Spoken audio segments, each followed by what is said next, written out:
علامات کبریٰ کر سکے، بڑی علامتیں جو کہ بالکل خرق عادت کے انداز میں ہوں، جن کا معاملہ جو ہے وہ آپ کے ناپ تول میں نہیں آ سکتا، آپ کی کیمسٹری فزکس اس کا جو ہے وہ نہیں کر سکتی، ادراک ہوگا یہ قیامت کی۔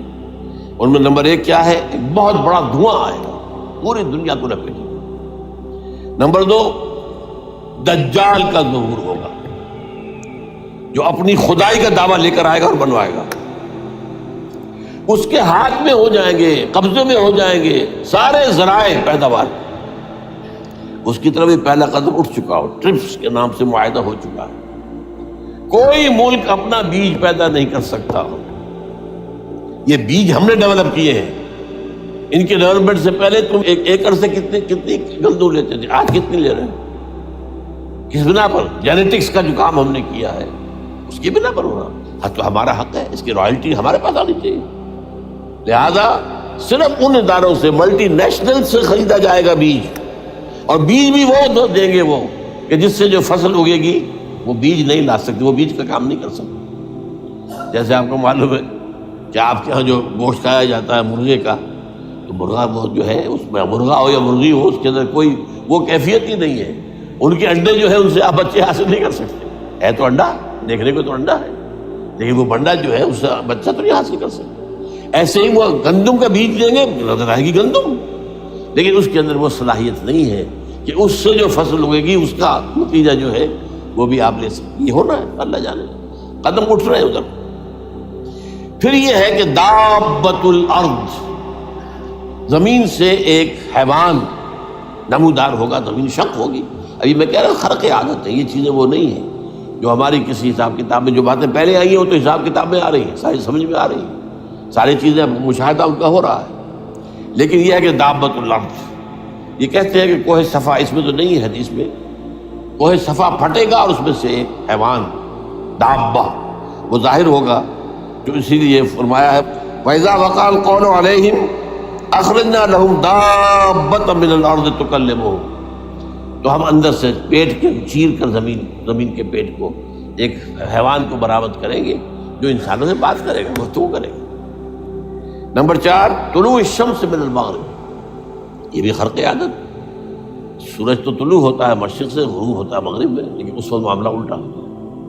یعنی جو کائنات کے اندر جو گڑبڑ ہوگی کچھ سمجھ میں بات آتی ہے کہ یہ معاملہ جو ہے یہ تو اس پورے سولر سسٹم کو اگر بدل دیتے ہیں تو مشرق مغرب ہو جانا، مغرب مشرق ہو جانا، سمجھ میں آنے والی بات ہے۔ اس کے بعد ہے عیسیٰ ابن مریم کا نزول، جس کے بارے میں آج ہم نے گفتگو کی ہے تفصیل سے۔ یہ نزول ہونا ہے، یہ علامات قیامت میں سے حضور نے بیان فرمایا ہے، اور قرآن مجید کی جو اصطلاحات ہیں اس کے حوالے سے میں نص قطعی جو ہے وہ میں آپ کے سامنے رکھ چکا ہوں۔ پھر یاجوج ماجوج کا ایک معاملہ ہے، یہ میں ابھی اس وقت زیادہ اس پر بات نہیں کر سکتا۔ حضرت عیسیٰ علیہ السلام کے نزول کے بعد 2 کام ہوں گے، یہودیوں کا قلع قمع ختم، تمام یہود، ایک کام تو یہ ہو، اور نمبر 2 عیسائیت کا ختم ہو جانا، عیسائیت کی نفی کر دیں گے، بھائی تم مجھے خدا کا بیٹا بنائے بیٹھے ہو، میں تم خدا کا بیٹا نہیں ہوں، میں تو اس کا بندہ ہوں، رسول ہوں، میں نے تم سے کب کہا تھا کہ مجھے خدا کا بیٹا بناؤ۔ نمبر 2 یہ کہ وہ خنزیر کو قتل کر دیں گے، یعنی یہ تم نے خنزیر کب سے کھانا شروع کر دیا؟ میں تو تم کو نکاح اجازت دے کر گیا تھا، یہ تو شریعت موسوی میں حرام تھا، اور میں کہہ کر گیا تھا کہ یہی شریعت تم پر لاگو رہے گی، ہاؤ کم تم نے کیسے یہ؟ آج بھی بہت سے رومن کیتھولکس جو ہے وہ سور نہیں کھاتے، وہ ہے ان کے اندر کچھ نہ کچھ بعض جو ہے جو حضرت عیسیٰ کی تعلیمات کا کچھ اثر ان کے ہاں ہے۔ میں تو ایک مرتبہ، یہ 1971 کی بات ہے، 4-5 دن کے لیے برسلز میں رکا تھا، اس لیے کہ وہاں مجھے ایک صاحب نے خط لکھا تھا کہ وہاں ایک نوجوان ہے، ابھی اس ایمان لایا ہے، اور اس کے کچھ مسائل ہیں، ہم کوشش کر رہے ہیں ان کے مسائل حل کریں، آپ بھی جا رہے ہیں۔ میں انگلینڈ جا رہا تھا تو واپسی پر آپ ان کے یہاں چند دن ٹھہرے، میں حیران ہوا، ویسے اس نے مجھے اپنے گھر ٹھہرایا نہیں، اس لیے کہ ماں باپ تو اس کے کرسچن تھے، اور پولیس کا چیف آفیسر اس کا باپ تھا، چیف آف پولیس فورس۔ اس نے مجھ سے ایک دن کھانے پہ بلایا، جیسے ہوٹل میں ٹھہرایا، اس نے کہا آپ اطمینان سے یہاں کھانا کھائیں، اس گھر میں نہ آج تک کوئی شراب کی بوند آئی ہے اور نہ ہی کوئی بوٹی آئی ہے سور، رومن کیتھولکس۔ اب اکلوتا بیٹا تھا عبدالعزیز، نے بعد میں نام رکھا، وان کینٹن اس کا نام تھا جو کہ اوریجنل تھا، پھر اس نے نام رکھا عبدالعزیز وان کینٹن، پرانا نام بھی حالانکہ نہایت ایک نہایت خوبصورت، 28 سال کی عمر تھی، اور اس وقت میں نے دیکھا تھا کہ اس کی فقہی معلومات جو ہے میری معلومات سے 10 گنا زیادہ۔ اس کی وجہ کیا ہے؟ وہ گیا تھا موراکو میں ایز اے ٹیچر ملازمت کرنے، پیسہ کمانے، وہاں وہ مسلمانوں سے اس کا ہوا ربط ضبط ہوا، اسلام کی تعلیمات سامنے آئی، اسلام لے آیا۔ اب اکلوتا بیٹا ہے اور ماں باپ جو ہے کرسچن کیتھولکس۔ جب وہاں سے واپس آیا تو پھر کہتے ہیں کہ ہمارے درمیان ایک معاہدہ ہے، وی آر لیونگ ٹوگیدر، لیکن یہ معاہدہ ہے ہم مذہب پہ بات نہیں کریں گے، بس باقی جو بھی ہے وہ ساتھ رہ رہے ہیں۔ لیکن میں حیران ہوا، مجھے معلوم نہیں تھا۔ اچھا، اس کے بعد اس نے جب اسلام کا فیصلہ کیا تو اس کے سامنے سوال آیا کون سی فقہ اختیار کروں؟ تو اس نے بڑی جو ہے تھورو اسٹڈی کی ہے تمام فقہوں کی، کمپیریٹو اسٹڈی، ان کو کرنے کے بعد پھر فائنل فیصلہ اس کا یہ تھا کہ حنبلی فقہ میں اختیار کروں۔ چاروں فقہوں میں سب سے لیٹسٹ حنبلی ہے، یعنی حنفی نمبر 1، پھر مالکی نمبر 2، پھر اس کے بعد شافعی نمبر 3، پھر یہ امام احمد ابن حنبل ہے۔ اور امام احمد ابن حنبل کے زمانے تک احادیث بہت بڑے پیمانے پر جمع ہو چکی تھی، جبکہ ابھی حضرت امام ابو حنیفہ کے زمانے میں کوئی اتنا زیادہ جو ہے حدیث کا بھی ذخیرہ نہیں بنا تھا۔ اسی پر تو لوگ حیران ہوتے ہیں کہ زیادہ حدیث امام ابو حنیفہ کے علم میں نہیں تھی، لیکن بجال ہے کہ ان کا کوئی فتویٰ جو ہے کتاب و حدیث کے، کتاب اور سنت کے خلاف ہو۔ اگرچہ انہوں نے صاف کہا کہ اگر تم پاؤ کوئی ایسی سچی حدیث، پختہ حدیث جو میری کسی رائے کے خلاف ہو تو میری رائے کو دیوار پر دے مارنا اور اس صحیح حدیث کا کی پیروی کرنا۔ لیکن ویسے اس کے بعد یہ کمال یہ ہے کہ بہت ہی کوئی شاذ معاملہ ہے کہ جس میں ان کا کوئی فتویٰ وہ کتاب و سنت کے منافی ہو یا سنت کے منافی ہو۔ کتاب پہ تو سوال پیدا نہیں ہوتا، کتاب تو ساری ان کے سامنے موجود تھی۔ اس کے بعد یہ ہے کہ یاجوج ماجوج، اصل میں بتا رہا تھا آپ کو کہ جب عیسائیت بھی ختم ہو گئی، یہود ویسے ختم ہو گئے، استیصال ہو گیا، جڑ کٹ گئی، اب عیسائیت گویا کہ اسلام میں ضم ہو گئی، عیسائیت بہتری سے مذہب ختم، یہودی خود ختم۔ اب یہ طاقت کتنی ہو جائے گی؟ تقریباً 2/3 دنیا آ گئی، تمام اب عیسائی 2 ارب کے قریب ہیں، 1 ارب 90 کروڑ ہو گئے، یا مسلمان بھی 1 کروڑ 50-60 لاکھ ہیں، دونوں کو جوڑ لیجیے کتنے ہو گئے؟ 6 ارب کل آبادی ہے۔ لیکن اس کے بعد آتا ہے یاجوج ماجوج کا خروج۔ یہ یاجوج ماجوج میرے نزدیک چائنا اور رشیا ہے، ان کی مجموعی طاقت اتنی ہوگی اور یہ اس طرح آئیں گے ہر اونچائی پر سے اترتے ہوئے، پھسلتے ہوئے، جیسے 1962 میں جب وار ہوئی تھی بٹوین چائنا اینڈ انڈیا 1962 میں، تو وہ اس وقت کا نقشہ جو آج بھی اخبارات میں پڑھتا تھا تو یاد waves after waves of Chinese soldiers were coming down the slopes of Himalayas۔ یہ تو وہ ہے نا جن کی تعداد کا کوئی حساب نہیں ہے، اور رشیا اور یہ مل کر جو ہے، میرا اندازہ یہ ہے کہ جب پہلے ملحمۃ العظمیٰ ہوگی وہ عیسائیوں اور مسلمانوں کے درمیان، اس وقت یہ دونوں پاورز نیوٹرل رہیں گی، لیکن غالباً یہ بات طے کر لیں گی کہ ویپنز آف ورلڈ جو ہے ماس ڈسٹرکشن یہ استعمال مت کرنا۔ اگر یہ ویپنز آف ماس ڈسٹرکشن استعمال کرو گے تو ہم میدان میں آ جائیں گے۔ اس میں وہ جنگ جب ہو چکے گی، پھر حضرت عیسیٰ کو فتح حاصل ہو جائے گی، اور پھر یہ کہ یہودیت ختم ہو جائے گی، عیسائیت بطور مذہب ختم ہو کر اسلام میں ضم ہو جائے گا، پھر وہ 40 برس کا عہد حکومت ہے حضرت عیسیٰ علیہ السلام۔ لیکن جب یہ فتح ہو جائے گی ان پر، اب یاجوج ماجوج آئیں گے اور اتنی تعداد میں آئیں گے کہ بحیرہ طبریہ جو ہے اس کا سارا پانی پی جائے گا۔ یہ تو اگر آپ کو کبھی اندازہ ہو یا کوئی آپ جانے ان لوگوں کو جو ان چینیوں سے واقف ہیں، وہ کہتے ہیں زمین پر ہلتی ہوئی کوئی چیزوں سے وہ چوری چھوڑ کے کھا جائیں، جہاں وہ جاتے ہیں ایز اے لیبرر، وہاں کے جو سارے کتے ہیں ختم، ساری بلیاں ختم، ہر شے، وہ جو سانپ کھاتے ہیں، ہر چیز کھاتے ہیں، اور یہ تمام ایسٹرن کنٹریز کے اندر ہوتا ہے، بڑی ڈیلیشیس ڈشز ہیں یہ، سانپ وغیرہ وغیرہ، اور یہ جس طرح کھا جائے، پانی پیے ایک قطرہ نہیں رہے گا اس پر.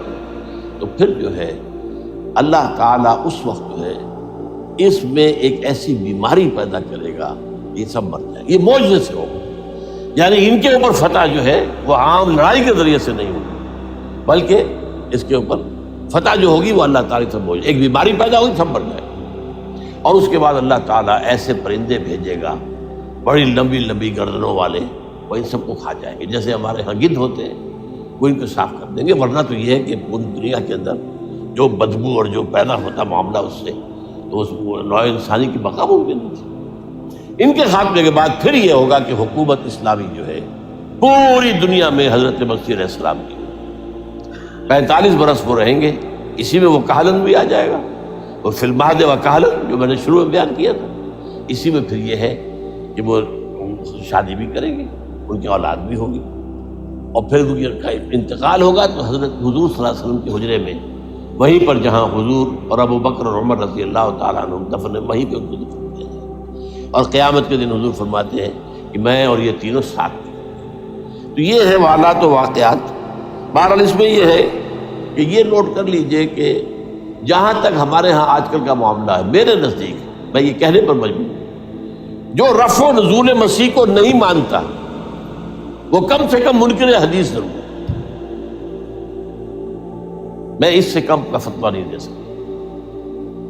اب یہ ہے کہ جو لوگ مہدی کو نہیں مانتے ان کا معاملہ میں مختلف سمجھتا ہوں. چند منٹ لے رہا ہوں آپ کے، اس لیے کہ ان کی حدیثیں صحیحین میں نہیں ہیں، بخاری مسلم میں نہیں ہیں. اور یہ کہ بہرحال ان کا معاملہ جو ہے وہ ایسا نہیں ہے. حضرت عیسیٰ کے آنے کا جو کچھ ہوگا وہ تو میں نے آپ کے سامنے بیان کر دیا. لیکن یہ ہے کہ حضرت مہدی ہمارے نزدیک اس میں خرق عادت کوئی ہے ہی نہیں. جیسے ہر صدی کے مجدد ہوتے ہیں، آخری صدی کے مجدد وہ ہوں گے، اور میرے نزدیک یہی آخری صدی ہے، اور اسی میں حضرت مہدی کا ظہور ہو جانا. سعودی عرب میں کوئی خانہ جنگی ہوگی کسی بادشاہ کے انتقال کو، اور پھر اس وقت یہ ظاہر ہوں گے. اس وقت ملک کے حالات کو سنبھالنے کے لیے لوگ ان کو زبردستی نکالیں گے، چھپے ہوئے ہوں گے ایک گھر میں. یہ حضرت ام سلمہ رضی اللہ تعالی عنہ کی روایت ہے کہ ایک بادشاہ کے انتقال پر یہ خانہ جنگی ہو جائے گی، اور ایک شخص مدینے سے بھاگ کر مکے میں چھپ جائے گا. یہ تو ہے ان کے الفاظ، میں توجیہ کر رہا ہوں. یہ لوگ ان کی طرف دیکھ رہے ہوں گے کہ یہ جو وقت آیا ہے فتنے کا ہماری قوم پر، ہمارے ملک پر، تو ان کی شخصیت ایسی ہے کہ یہ بیچ میں آئیں، صلح صفائی کرائیں، اور وہ جو ہے اس ذمہ داری سے بچ کر بھاگیں گے اور جا کر مکے میں چھپ جائیں گے.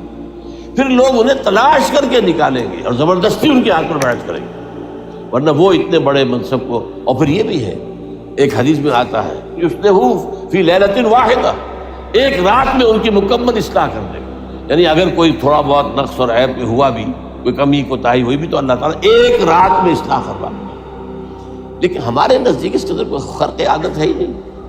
البتہ جو کہتے ہیں اہل تشیع، وہ خرق عادت ہے کہ ان کے 12ویں امام جو ہے وہ بچپن ہی کے اندر اس خوف سے کہ جو بنو عباس بادشاہ ہیں وہ ان کو قتل کر دیں گے، تو وہ ایک غار میں چھپا دیے گئے.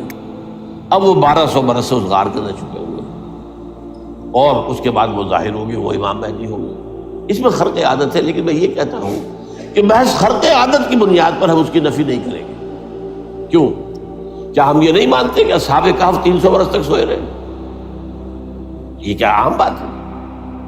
حضرت عزیر علیہ السلام اللہ نے انہیں موت دی، موت، اور 100 برس کے بعد زندہ کر کے اٹھا لیا.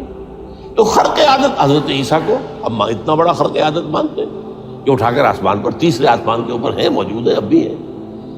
شب معراج میں تیسرے آسمان پر حضور کی ملاقات ان سے ہوئی. تو یہ خرق عادت کی بنیاد پر نفی نہیں ہم کرتے. ہو سکتا ہے، لیکن یہ کہ اس کے لیے ہمارے پاس کوئی دلیل نہیں، کوئی احادیث نہیں، کچھ نہیں، اس لیے ہم اس کو نہیں مانتے. البتہ خود وجود جو ہے حضرت مہدی کا وہ کوئی عجیب بات نہیں. وہ تو جیسے پہلے بھی آئے ہیں ہمارے مجددین، ایسے مجدد ہوں گے اور دین کو تازہ کر دیں گے. ایک صحیح اسلامی ریاست جو ہے وہ عرب میں قائم ہو جائے گی دوبارہ. حضور نے فرمایا وہ عدل اور انصاف سے عرب کو اسی طرح بھر دے گا جیسے کہ وہ اس سے پہلے ظلم اور جور اور زیادتیوں کے سے بھری ہوئی ہو. تو یہ کام ہوگا، یہ تو مجدد کا کام ہوتا ہی ہے. اس حوالے سے لیکن بہرحال میں نے پھر بھی کہا کہ اگر احادیث کی کمزوری کی وجہ سے کہ صحیح عین میں نہیں ہے، اگر کوئی شخص انکار کرے تو مجھے کوئی اعتراض نہیں ہے، ٹھیک ہے، لیکن جو حضرت عیسیٰ کے رفع سماوی اور حضرت عیسیٰ کے نزول کا انکار کرتا ہے وہ کم سے کم، میں انہیں اور آگے کوئی فتویٰ نہیں دیتا کہ وہ کافر ہو گئے یا یہ ہو گئے یا وہ ہو گئے، لیکن منکر حدیث کے لائن میں تو وہ لازماً کھڑے ہو گئے، کیونکہ اتنی واضح اور پکی حدیثیں ہیں حضرت مسیح کے نزول کی اور علامات قیامت میں جس طرح ان کا ذکر آتا ہے کہ اس سے انکار جو ہے وہ جب تک آپ پوری حدیث کے ذخیرے کا انکار نہ کریں اس وقت تک ممکن نہیں ہے۔ اقول قولی ھذا واستغفر اللہ لی ولکم ولسائر